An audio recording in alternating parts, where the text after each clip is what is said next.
حتیم نام رکھنا کیسا ہے؟ دیکھیں نام تو ٹھیک ہے آپ رکھ سکتے ہیں، لیکن میرا مشورہ یہ ہوگا کہ بچوں کے ایسے ہی نام رکھیں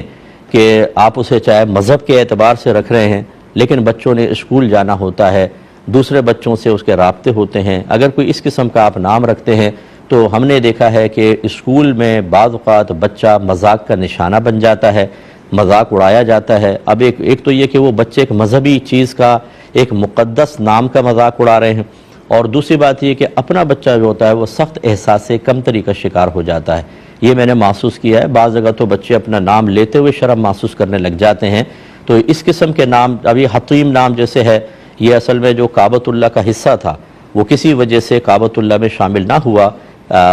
کچھ میٹیریل کم تھا تو کعبہ چکور بنایا، حالانکہ یہ جیسے سٹیبل ہے مستطیل تھا، اتنا حصہ جیسے باہر ہوا۔ تو یہ ثابت کرنے کے لیے یا یہ سمجھانے کے لیے کہ یہ کعبۃ اللہ کا حصہ ہے، ایک وائٹ کلر کی باؤنڈری یہاں پر بنا دی گئی جو یہ ظاہر کرتی ہے کہ اندر کا حصہ کعبۃ اللہ کا ہی ہے۔ اس کو حتیم کہتے ہیں، اس دیوار کا نام حتیم ہے۔ اب یہ نام کوئی ایسا نہیں ہے کہ نبی کریم صلی اللہ علیہ وسلم نے رکھا ہو اور دیگر، تو اس لیے اجتناب کریں، اچھا ہے رکھیں، تو میں منع نہیں کر رہا ہوں، لیکن ایسے نام رکھیں جو معروف ہوں اور اکثر بچوں کے ہوں، اس میں بچہ جو ہے وہ اپنی طبیعت کو نارمل سا محسوس کرتا ہے، ورنہ میں نے دیکھا ہے کہ کچھ ڈپریسڈ رہتے ہیں بچے یا وہی احساس کمتری کا شکار ہو جاتے ہیں، اس لیے تھوڑا سا اجتناب کر لیا جائے تو بہتر ہے۔